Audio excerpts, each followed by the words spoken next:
این مرغ میخوام بهت بدم بدون یک تیکه روغن، اونم با برنج عربی.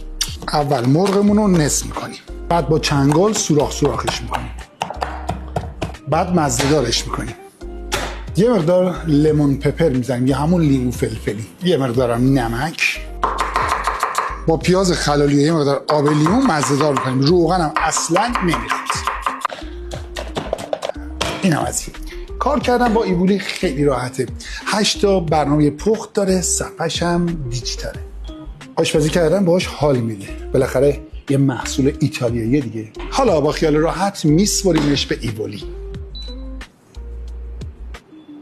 اول هویجا رو اسلایس میکنیم، بعد خلالی نازک خوردش میکنیم.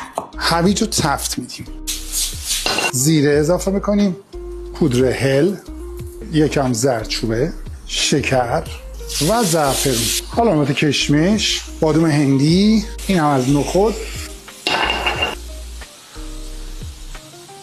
لابلای برنج میدیم، دم میکنیم. ایبولی قراره از همین دستگاه یه هدیه هم به شما بده. شما اگر دوست دارید مثل من یه دونه دستگاه هواپز ایبولی داشته باشید، شرایطش رو توی کپشن بخونید. جانم ببین چطوری برشتش کرده.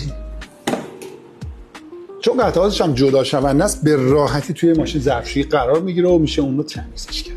این هم غذای آماده شده ما.